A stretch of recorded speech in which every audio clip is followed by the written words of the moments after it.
अस्सलाम वालेकुम students, I am Adil Ved and welcome to our YouTube channel. आज हम स्टार्ट करते हैं एक्सरसाइज 1.2। इसका question number 1, solve the following equations using quadratic formula. अब आपने इस क्वेश्चन के अंदर क्वाड्रेटिक फार्मूला को यूज़ करते हुए, क्वाड्रेटिक फार्मूला को इस्तेमाल करते हुए जो इक्वेशंस दी जाएंगी उनको आपने सॉल्व करना है। इस क्वेश्चन में हम सीखेंगे कि किसी भी क्वाड्रेटिक इक्वेशन को क्वाड्रेटिक फार्मूला से कैसे सॉल्व करते हैं। ठीक है, तो इस क्वेश्चन के टोटल 10 पार्ट्स हैं।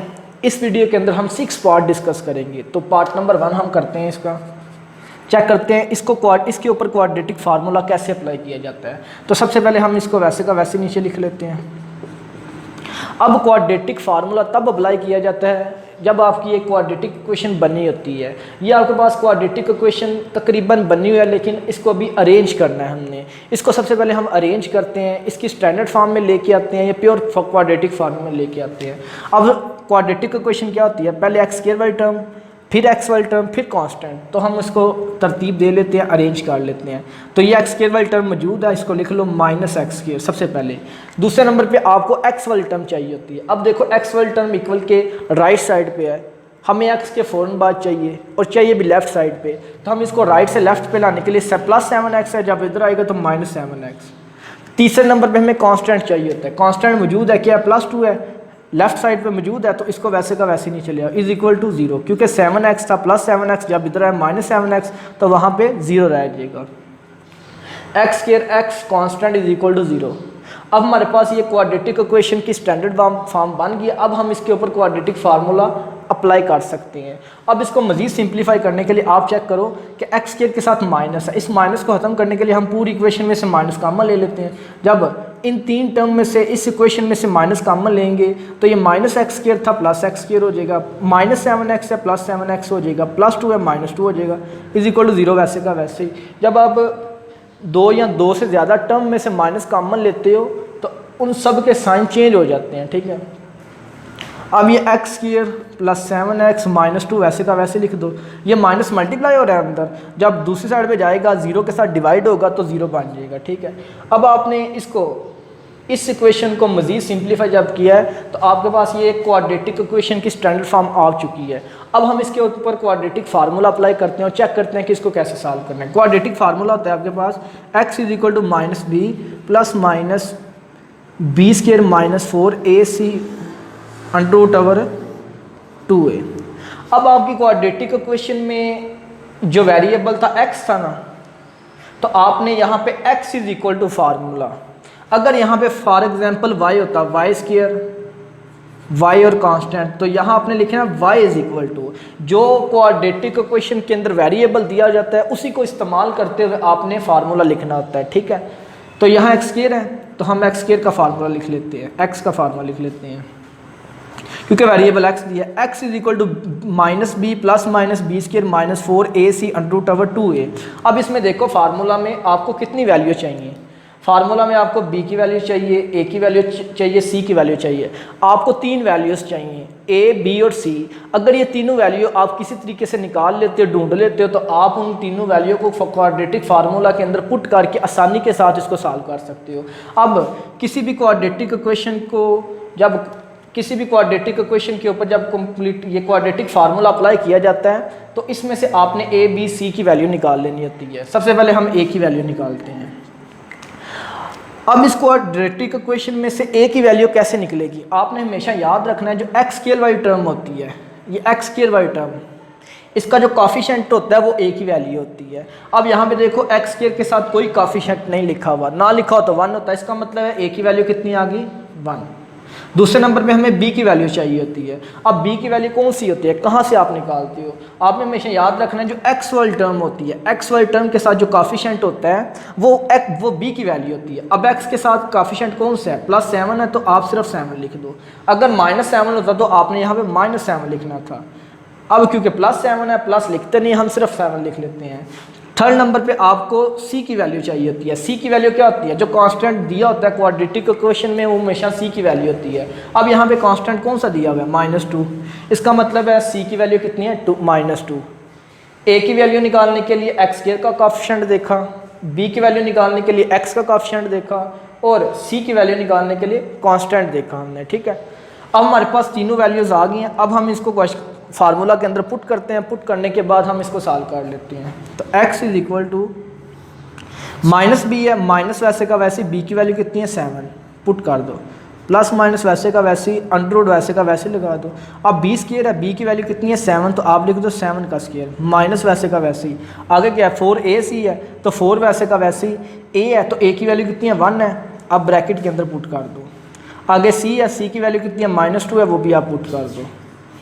अब डिनोमिनेटर में देखो 2a है, 2 वैसे का वैसे ही, a है तो a की वैल्यू कितनी है 1, आप पुट कर दो। अब इसको आप सॉल्व कर लो। x इज इक्वल टू ये -7 वैसे का वैसे ही प्लस माइनस, अब अंडर रूट के अंदर देखो आप 7 का स्क्वायर लेते हो 49, ये तीनों आपस में मल्टीप्लाई हो रही हैं, इनको सॉल्व करने के लिए मल्टीप्लाई कर दो, माइनस प्लस माइनस और minus minus plus, 4 1 time 4, 4 2 time 8, denominator में 2 1 टाइम 2। अब ये मज़ीद सॉल्व हो सकता है, हम इसको मज़ीद सॉल्व करते हैं। ये आपकी x की वैल्यू है वैसे, ठीक है, तो इसको मज़ीद सॉल्व करते हैं। x इज इक्वल टू ये -7 वैसे का वैसे प्लस माइनस, अंडर रूट के अंदर आप देखो 49 प्लस 8, ये दोनों वैल्यू आपस में ऐड हो रही हैं, तो हम इनको ऐड कर लेते हैं। 49 प्लस 7 57, अब वो 2 वैसे का वैसे, ठीक है। अब आप देखो ये आपके पास x की वैल्यू आई है, जो क्वाड्रेटिक इक्वेशन में वेरिएबल दिया गया था, हमने उसकी वैल्यू निकालनी है। उसकी वैल्यू निकालने के लिए हमने यहाँ पे क्वाड्रेटिक फार्मूला इस्तेमाल करना था। जब हमने उसको यूज़ किया तो आपके पास x की वैल्यू कितनी आई है -7 प्लस माइनस अंडर रूट 57/2। अब आप देखो कि अगर अंडर रूट के अंदर वाली वैल्यू मज़ीद सॉल्व हो सकती है, फैक्टराइज हो सकती है, तो आप इसको सॉल्व कर दें। अब हम चलते हैं इसके पार्ट नंबर 2 की तरफ। पार्ट नंबर 2 में भी आपने क्या करना है, क्वाड्रेटिक फार्मूला यूज़ करना है। अब देखो क्या ये क्वाड्रेटिक इक्वेशन बनी हुई है, x स्क्वायर x कांस्टेंट वाली इज इक्वल टू 0, ये सब उसने खुद ही दे दी हुई है standard form of quadratic equation. तो हम इसके ऊपर डायरेक्ट क्वाड्रेटिक फार्मूला अप्लाई करते हैं। तो क्वाड्रेटिक फार्मूला क्या होता है, वेरिएबल x है तो आपने x is equal to -b plus minus b square minus 4ac/2a, और यहाँ पे b स्क्वायर माइनस 4ac के ऊपर अंडर रूट भी आपने लगाना है। अगर यहाँ पे दोबारा सुन लो, अगर y होता ना वेरिएबल दिया तो आपने y is equal to z हो तो z इज इक्वल टू, अब फार्मूले के मुताबिक हमें 3 वैल्यू चाहिए a b और c की। सबसे पहले हम a की वैल्यू निकाल लेते हैं। अब x स्क्वायर के साथ 5 काफिशेंट लिखा हुआ है, +5 है तो ये a की वैल्यू है। x वाली टर्म उसके साथ जो काफिशेंट होता है वो b की वैल्यू होती है, तो x वाली टर्म के साथ क्या है काफिशेंट +8, आप सिर्फ 8 लिख लो, प्लस नहीं लिखते। तो x वाली टर्म के साथ जो कैफिशिएंट था वो b की वैल्यू निकाल लिया आपने। नेक्स्ट आपको c की वैल्यू चाहिए। c होता है कांस्टेंट, जो क्वाड्रेटिक इक्वेशन में गिवन होता है। यहाँ पे क्या है कांस्टेंट +1, आप सिर्फ 1 लिख दो, +7 नहीं लिखते।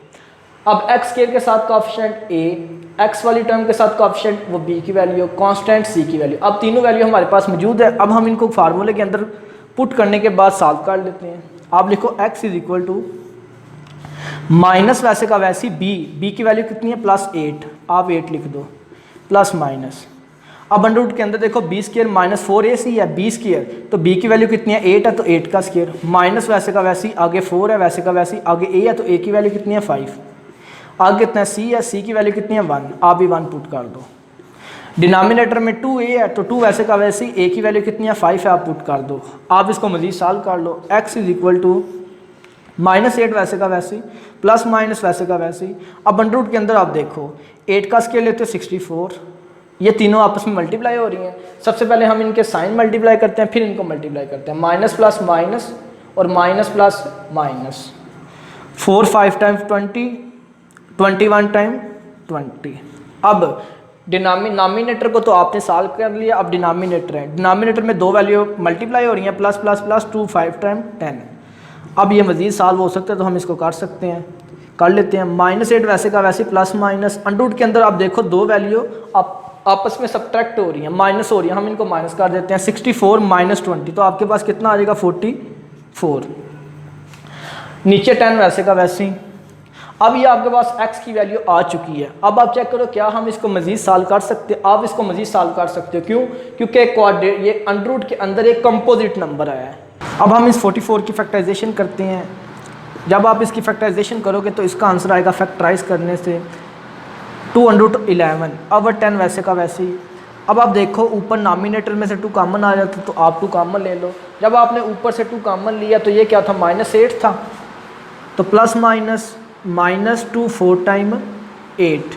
जब -8 में से आप 2 कॉमन लेंगे तो अंदर क्या रह जाएगा -4, दरमियान वाला प्लस माइनस वैसे का वैसे ही। अब 2√11 था, 2 बाहर आ चुका है, 11 बाकी रह जाएगा, इसको वैसे का वैसे लिख दो। नीचे डिनोमिनेटर 10 वैसे का वैसे ही। अब जो 2 कॉमन आपने लिया नॉमिनेटर में से, वो नीचे वाले 10 से डिवाइड हो जाएगा, इसको सॉल्व कर रहा है तो 2 1 टाइम 2 5 टाइम। तो आपके पास क्या आंसर आ गया है, x is equal to -4 plus minus √11/10।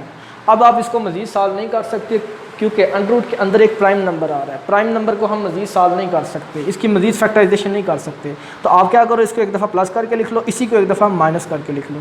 जब इसको आप एक दफ़ा प्लस करके लिखते हो तो क्या आता है -4 प्लस √11/10, और जब इसी को एक दफ़ा माइनस करके लिखते हो तो क्या आंसर आता है -4 माइनस √11/10। ठीक है, अब हम चलते हैं इसके पार्ट नंबर 3 की तरफ। पार्ट नंबर 3 में देखो आपको क्वेश्चन दी हुई है लेकिन क्वाड्रेटिक इक्वेशन की फॉर्म में नहीं है। तो सबसे पहले हम इसको अरेंज करते हैं। सबसे पहले x² वाली टर्म चाहिए, वो मौजूद है, उसको लिख लो 300x²। उसके फ़ौरन बाद x² की टर्म के फ़ौरन बाद x वाली टर्म चाहिए होती है, वो भी मौजूद है भी लेफ्ट साइड पे, उसको भी वैसे का वैसे लिख दो। थर्ड नंबर पे हमें कांस्टेंट चाहिए होता है, कांस्टेंट मौजूद है लेकिन इक्वल के राइट साइड पे है। सबसे पहले हम इसको क्या करते हैं, इक्वल के लेफ्ट साइड पे लेके आते हैं। तो राइट साइड पे क्या है, +4√3 है, तो जब लेफ्ट पे आएगा तो -4√3, और वहाँ पे इक्वल की राइट साइड पे बाकी 0 बच जाएगा। अब आपके पास एक ऐसी क्वाड्रेटिक इक्वेशन आ गई है जिसके ऊपर आप आसानी के साथ क्वाड्रेटिक फार्मूला अप्लाई कर सकते हैं। ठीक है, तो हम क्वाड्रेटिक फार्मूला अप्लाई करते हैं। आप देखो वेरिएबल x है तो आप लिखो x is equal to -b plus minus b² minus 4ac √2a।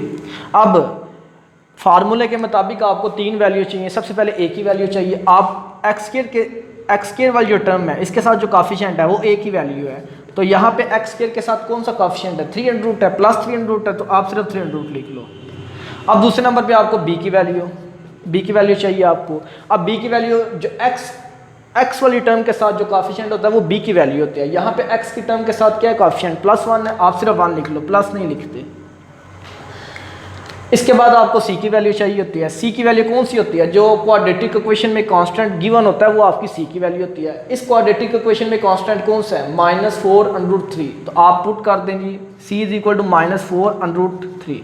अब आपके पास a, b और c तीनों की वैल्यू मौजूद है। अब आप इन तीनों को पुट करके सॉल्व कर सकते हैं। तो हम सॉल्व करते हैं, x is equal to minus वैसे का वैसे b की वैल्यू कितनी है, 1 है, आप भी 1 पुट कर दो, प्लस माइनस वैसे का वैसे नीचे ले आओ, आगे अंडर है, आप भी अंडर लगाओ। आगे क्या b² है, b² का मतलब है b की वैल्यू का स्क्वायर, b की वैल्यू क्या 1 है उसका स्क्वायर, दरमियान में माइनस, आप भी माइनस, आगे 4 आप भी 4 लगा दो, आगे a है तो a की वैल्यू कितनी दी है 300, आप पुट कर दो a की वैल्यू 300। आगे क्या है c है, c की वैल्यू कितनी है -4√3।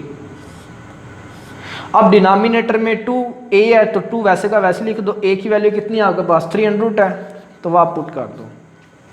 अब आप इसको सॉल्व कर लो, वैल्यू पुट कर दी है आपने।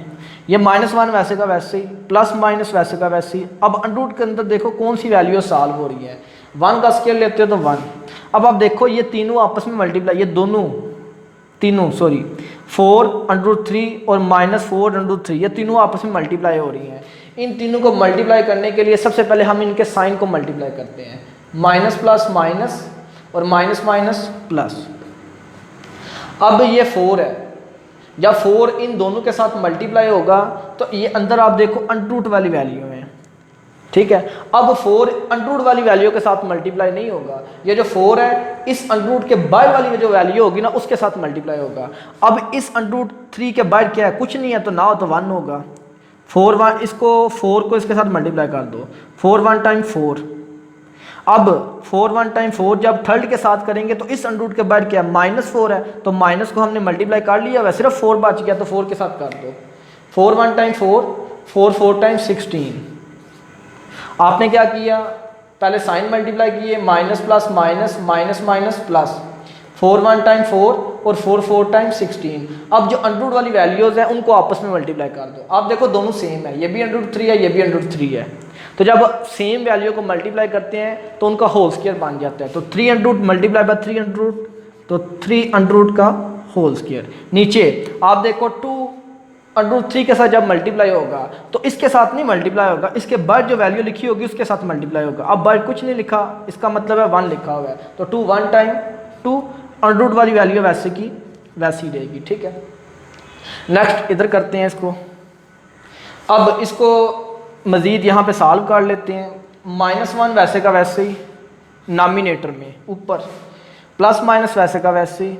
अब √ के अंदर देखो आप,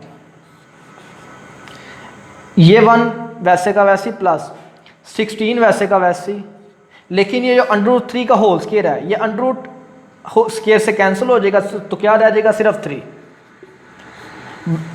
और डिनोमिनेटर में आप देखो 2 √3 ये सॉल्व हो चुका है, इसको हम मजीद सॉल्व नहीं कर सकते तो इसको वैसे लिख दो, ठीक है।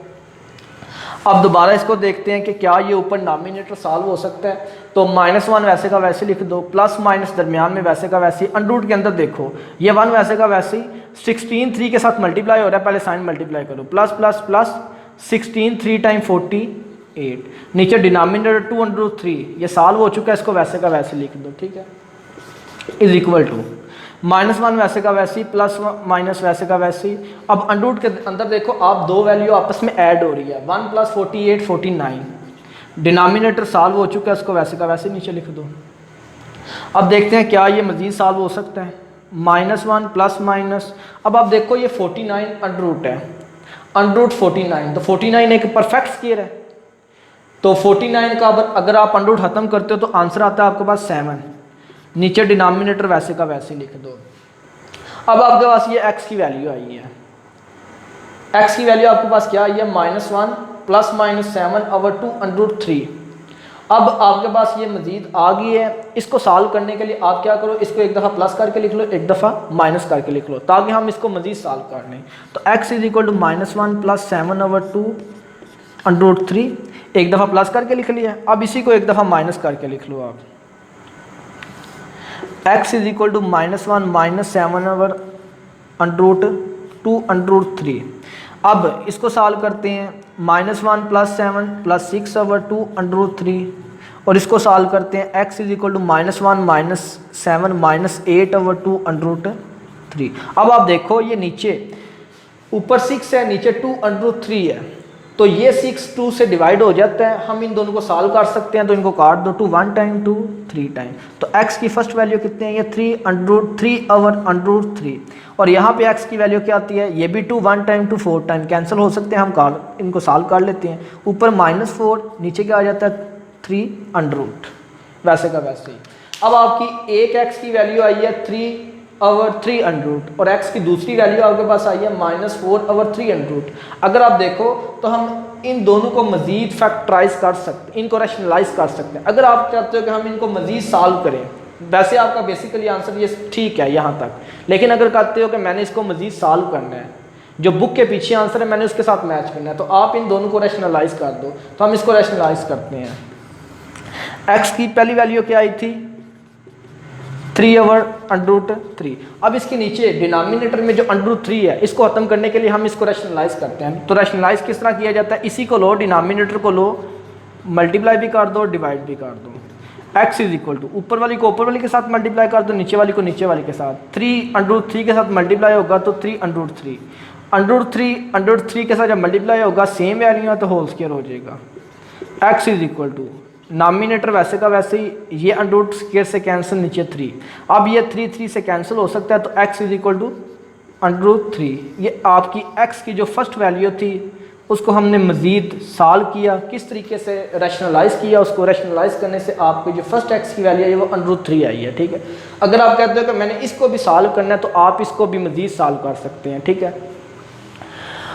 आज हमने क्वेश्चन नंबर 1 किया, एक्सरसाइज 1.2, इसके फर्स्ट 6 क्वेश्चन को डिस्कस किया। पहले 3 पार्ट मैंने करवाए, बाकी जो नेक्स्ट पार्ट नंबर 4 5 और 6 ये आपने खुद करना है, ये सेम इसी तरह की हैं, ठीक है। तो नेक्स्ट वीडियो के अंदर हम इसके जो रिमेनिंग 4 पार्ट्स हैं ना, 7 8 9 10 उनको डिस्कस करेंगे, ठीक है। तब तक के लिए अल्लाह हाफिज़।